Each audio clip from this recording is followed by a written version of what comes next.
दोस्तों आज हमारे पास गोदरेज एसी का पीसीबी रिपेयर होने के लिए आया है। और ये जो पीसीबी है, ये पीसीबी एक टेक्नीशियन के द्वारा लाया गया था मेरे पास। और इसमें जो प्रॉब्लम वो बताए थे कि जैसे इंडोर को ऑन किया जाता है तो जैसे इंडोर का ब्लोअर चलता है उसके 3 मिनट के बाद जैसे आउटपुट सप्लाई आउटडोर यूनिट के लिए जाता है, तो 3 मिनट के बाद क्या होता है कि इंडोर में के डिस्प्ले पे E6 का एरर कोड लिखता है और आउटडोर यूनिट ऑन नहीं होता है। अगर दोस्तों हम E6 की बात करें तो इसके पीछे जो चादरा लगता है, जिसको हम डायग्राम चादरा कहते हैं, जिस पर डायग्राम बनाया हुआ आता है और जितना भी एरर कोड आता है सभी एरर कोड इस पर दर्शाया जाता है। और इसमें हम एरर कोड देखें, E6 जिस प्रकार से इंडोर पे E6 का एरर कोड दिखा रहा है, इसमें स्पष्ट दोस्तों लिखा हुआ है कि E6 में indoor and outdoor machine communication fault, मतलब E6 का जो एरर है वो इंडोर और आउटडोर मशीन का जो कम्युनिकेशन का जो एरर है वो कम्युनिकेशन एरर है। अगर इसको डायरेक्ट सीधे से कहा जाए तो ये कम्युनिकेशन का एरर है। और कम्युनिकेशन का एरर इस इन्वर्टर पीसीबी में अगर आया तो किस सेक्शन से आया होगा, उसी के बारे में आज हम विस्तार से इस पीसीबी को समझेंगे और इसको रिपेयर करने का प्रयास करेंगे। दोस्तों कम्युनिकेशन की बात जहाँ तक भी आती है, जहाँ भी आती है, कम्युनिकेशन का मतलब ही होता है बातचीत करना।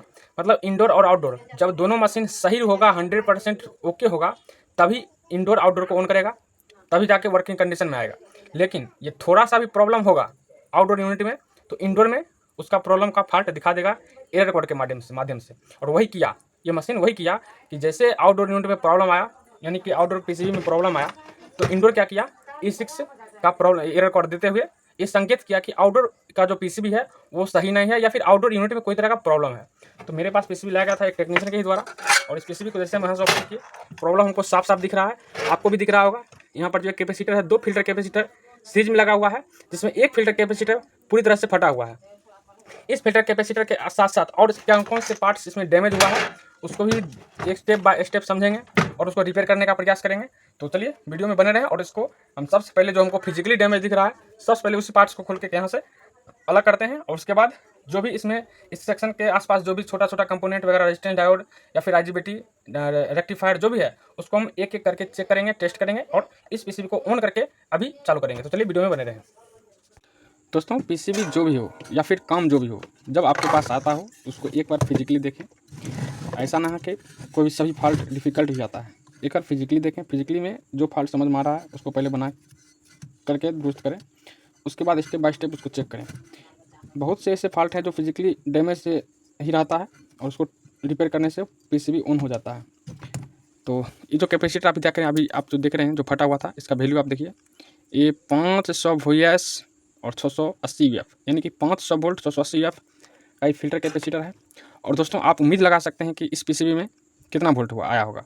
500 वोल्ट का ऑलरेडी ये जो है ये कैपेसिटर है, तो 500 वोल्ट तो नहीं आया होगा, ये बात आप भी समझ रहे हैं और हम भी समझ रहे हैं। तो कहीं ना कहीं पीसीबी में और कोई पार्ट्स डैमेज हुआ है, जिसके वजह से पीसीबी का जो फिल्टर कैपेसिटर है वो फटा है। तो चलिए हम देखते हैं कि और कौन कौन से पार्ट्स डैमेज हुआ है।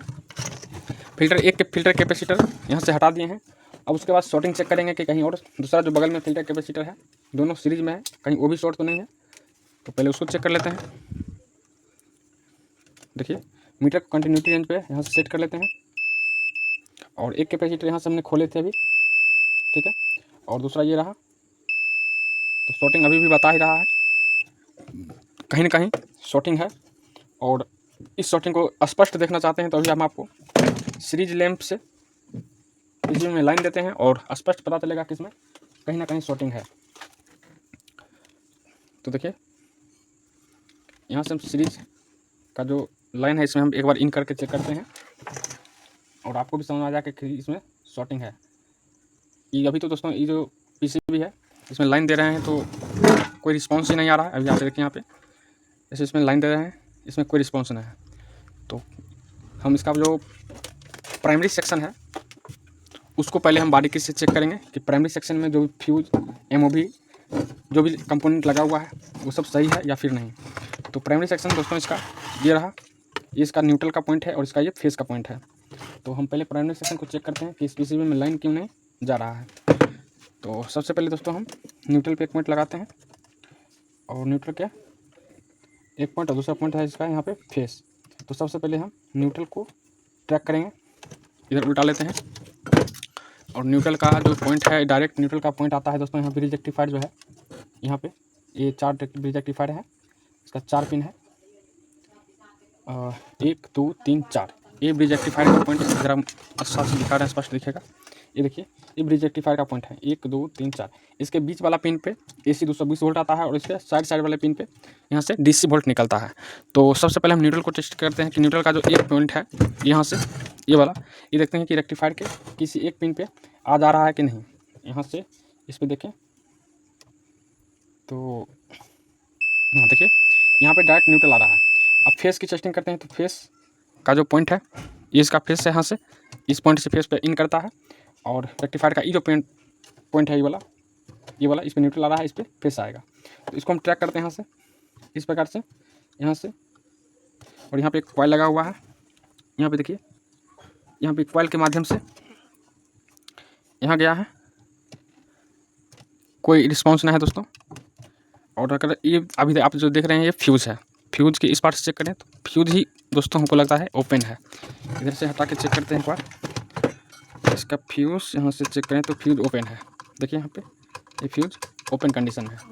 तो चलिए हम फ्यूज़ को बांध देते हैं पहले, तब जाकर लाइन देंगे और उसके बाद टेस्ट करेंगे। तो हम एक जंपर के माध्यम से इस फ्यूज़ को भी बांधेंगे, उसके बाद लाइन देकर चेक करेंगे। ये रहा इसका फ्यूज़, जो कि हम एक जंपर वायर के माध्यम से इसको यहाँ से सोल्डिंग कर देते हैं। ये हो गया। अब इसमें लाइन देते हैं एक बार और चेक करते हैं।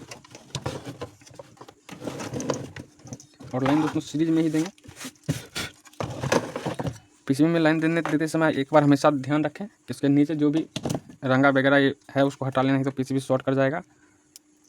दोस्तों PCB में लाइन दिए लेकिन फुल्ली शॉर्ट यहाँ दिखा रहा है, पूरा का पूरा सीरीज का बल्ब ग्लो कर रहा है और PCB ऑन नहीं हुआ है। इधर हम पलटा के दिखाते हैं, इधर PCB ऑन होता। इस सेक्शन में जो सेक्शन देख रहे हैं आप, इस सेक्शन में एक बल्ब LED आता है जो कि एरर कोड दिखाता है, 5 बार 6 बार ब्लिंक करता है, जो कि नहीं हो रहा है। देखिए कोई भी लाइट यहाँ पे ग्लो नहीं कर रहा, तो मतलब फुल्ली शॉर्ट हैंगे इस PCB में। तो अब देखते हैं कि शॉर्टिंग कहाँ से आया होगा। चूँकि हम पहले भी बता चुके हैं कि 500 वोल्ट तो नहीं आया होगा, तो कहीं ना कहीं इसके लाइन न्यूट्रल का जो कंपोनेंट है कहीं ना कहीं शॉर्ट हुआ है। तो सबसे पहले हम रेक्टिफायर को चेक करेंगे। रेक्टिफायर में कोई शॉर्टिंग दोस्तों नहीं है। देखिए एक पिन हो गया, ये हो गया और ये हो गया। ये पिन पे अभी आपको दोस्तों बीप मिल रहा है, क्योंकि ये जो दोनों पिन है डायरेक्ट फिल्टर कैपेसिटर से जुड़ा हुआ है। ये देखिए सॉरी, ये वाला फिल्टर कैपेसिटर से जुड़ा हुआ होता है। इसके अतिरिक्त यहाँ पे IGBT लगता है। यहाँ पे दोस्तों फुल्ली शॉर्टिंग दिखा रहा है, तो इस IGBT को यहाँ से खोलना पड़ेगा। तो फटाफट दोस्तों हम इस IGBT को यहाँ से एक बार खोल के चेक करते हैं कि मेरा जो शॉर्टिंग है शॉर्टिंग दूर हुआ है या नहीं। तो इसके लिए दोस्तों इसके बीच में जितना भी नट है सबको नट चाहिए, सारा नट को खोलना पड़ेगा। तो चलिए हम फटाफट खोलते हैं, खोल के दिखाते हैं। दोस्तों ये हीट सिंक है, यहाँ पे हम इसको खोल के अलग कर देते हैं और उसके बाद हम देखते हैं ये IGBT जो कि फुल्ली शॉर्ट दिखा रहा था। एक बार हम फिर से एक बार चेक कर लेते हैं इसको। देखिए फुल्ली शॉर्टिंग दिखा रहा है, तो इसको यहाँ से खोलना पड़ेगा। चलिए हम इसको खोलते हैं।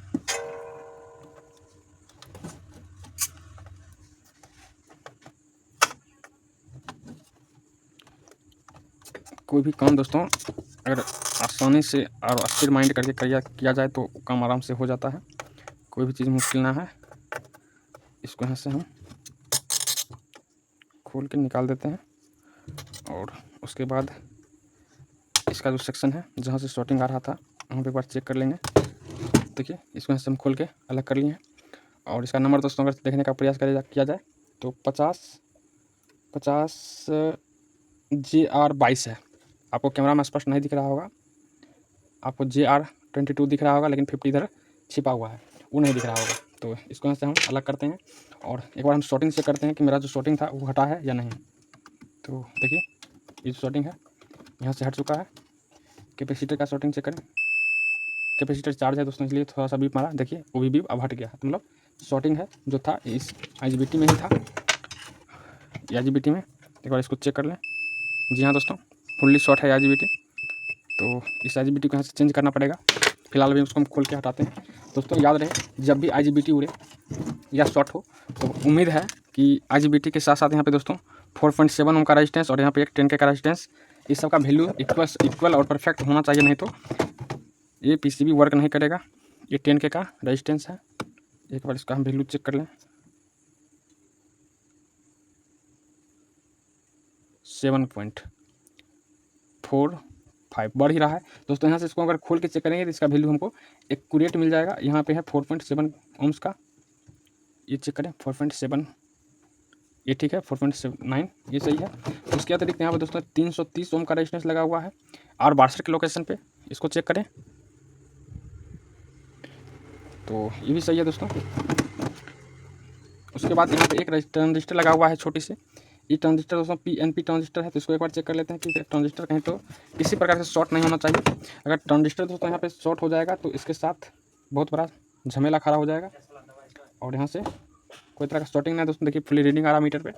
अगर दोस्तों इस ट्रांजिस्टर यहाँ से शॉर्ट हुआ तो पूरा उम्मीद है PFC सेक्शन का जो IC आप देख रहे हैं 8 पिन का IC, ये भी शॉर्ट हो जाएगा। तो उस कंडीशन में आपको ये IC चेंज करना पड़ेगा। और इस IC का जो नंबर है वो 2130 इसका नंबर होता है दोस्तों, 2130 याद रखें 2130। और इसके अलावा यहाँ पे आप 4047 करके आता है एक IC, वो भी लगा सकते हैं। तो फिलहाल अभी यहाँ से तो सब कुछ दुरुस्त है। अगर यहाँ तक सब कुछ दुरुस्त है तो यहाँ पे नया IGBT डाल सकते हैं। और नया IGBT डालने से पहले एक बार हम इसको चेक करके चालू करके चेक करेंगे कि जो मेरा जो PCB है ये ऑन हुआ है या नहीं, क्योंकि एक फिल्टर कैपेसिटर ही फटा था और दूसरा फिल्टर कैपेसिटर यहाँ पे लगा हुआ है। तो थोड़ा सा हम चेक जरूर कर सकते हैं। IGBT जो था, ये IGBT दोस्तों किस लिए लगा जाता है वो समझ लें पहले, कि हमारे यहाँ जैसे वोल्टेज 230-40 से रहता है, कभी कभी 190 से नीचा हो जाता है। तो ये IGBT लगाने का मतलब दोस्तों ये रहा कि कंप्रेसर को वोल्टेज नहीं मतलब ऊपर नीचा ना हो, इसलिए IGBT जो है दोस्तों स्विचिंग करा के 160 वोल्ट से भी कंप्रेसर को उठा सकता है और प्रॉपर एक वोल्टेज को प्रोवाइड करा करके कंप्रेसर को चालू करेगा, इसलिए IGBT लगाया जाता है। तो एक बार हम इसको पहले लाइन देके चेक करें कि मेरा जो PCB है या ऑन हुआ है नहीं। तो आप यहाँ पे ध्यान दीजिएगा, इसका जो ये वाला जो सेक्शन है MCU का सेक्शन, इस सेक्शन में एक बल्ब ब्लिंक करेगा अगर PCB ओके होगा तब, नहीं तो PCB में अगर कोई तरह का और प्रॉब्लम होगा तो वहाँ पर बल्ब ब्लिंक नहीं करेगा, PCB ऑन नहीं होगा। तो चलिए हम यहाँ से सीरीज का लाइन देते हैं और चेक कर लेते हैं एक बार। आप देख पा रहे हैं मेरा PCB ऑन हो चुका है। ये जो लाइट है यहाँ से, ये वाला लाइट आप यहाँ पे ध्यान दीजिएगा। एक बार फिर से हम लाइन देते हैं और चेक करते हैं। लाइट वहाँ पे जल रहा है, देखिए लाइट जला और PCB से भी आवाज़ आया कट से। एक बार फिर से आप ध्यान दें इस चीज़ को कि PCB से साउंड आता है, यानी कि रिले ऑन होता है। हम अभी बोलते नहीं हैं, चुप हैं। और एक बार चेक करें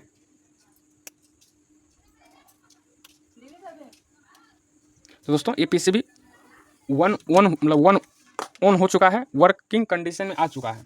दोस्तों यहाँ पे IGBT लगाना ज़रूरी है। तो मेरे पास इस नंबर का IGBT मेरे पास अभी है नहीं, तो यहाँ पे कम से कम 50-60 एम्पियर से 50 एम्पियर से तो कम लगाना ही ना है, 50 एंड 60 इस प्रकार से, या 50 एंड 60 एंड 60 ऐसे करके लगा सकते हैं। तो ये मार्केट से आएगा तो लगेगा। फिलहाल ये PCB ओके हो चुका है। शॉर्टिंग जो था दोस्तों वही IGBT सेक्शन से शॉर्टिंग आ रहा था। तो ये PCB को हम ऐसे भी लगा दें तो भी वर्क करेगा, काम करेगा, लेकिन ऐसे हम यूज़ नहीं करेंगे। इसमें IGBT डालने के बाद और एक कैपेसिटर जो है जो फटा हुआ है 500 वोल्ट 680 वैट, ये डालने के बाद ही PCB को यहाँ से भेजेंगे। दोस्तों आपने देखा कि अभी इस PCB को हमने बारीकी से एक एक पार्ट को चेक किया और जो भी कंपोनेंट खराब था यहाँ से हमने उसको रिमूव किया। दोस्तों वीडियो कैसा लगा? अच्छा लगा तो वीडियो को लाइक करके, चैनल पर नहीं तो चैनल को सब्सक्राइब करें। वीडियो अगर फेसबुक पेज पर देख रहे हैं तो पेज को फॉलो करें। दोस्तों हमारे चैनल पर AC PCB रिपेयरिंग, फ्रिज का PCB repairing, inverter repairing, washing machine का PCB रिपेयरिंग से संबंधित वीडियो आते ही रहता है। और दोस्तों सबसे बड़ी बात, BLDC फैन का PCB रिपेयरिंग का वीडियो भी आता है। दोस्तों मेरा जो वर्कशॉप है सिसौनी मध्य विद्यालय के सामने है। तो दोस्तों किसी भी प्रकार का अगर PCB रिपेयरिंग करवाना हो तो स्क्रीन पर दिए हुए नंबर पर संपर्क करें। हमारे यहाँ PCB रिपेयरिंग तो होता ही है, इसके अलावा पंखा, motor, mixie, cutter, grinder, induction चूल्हा, इस सब का रिपेयरिंग की उत्तम व्यवस्था है। एक बार हम अपना जो दुकान है उसका लोकेशन अभी आपको दिखा देते हैं, या फिर हमारी दुकान में जो जो काम होता है वो सबको दिखाने का प्रयास करते हैं। यहाँ पे बहुत सारा पंखा है जो कि रिपेयरिंग होता है। यहाँ पे फैन बर्निंग का मशीन लगा हुआ है, आप देख पा रहे हैं। तो दोस्तों एक बार सेवा करने का मौका अवश्य दें। और हमारे यहाँ बिजली का भी सभी सामान उपलब्ध है। तो किसी भी प्रकार का सामान का ज़रूरत हो या फिर रिपेयरिंग करवाने का ज़रूरत हो तो एक बार संपर्क जरूर करें। एक बार सेवा करने का मौका अवश्य दें। Thank you.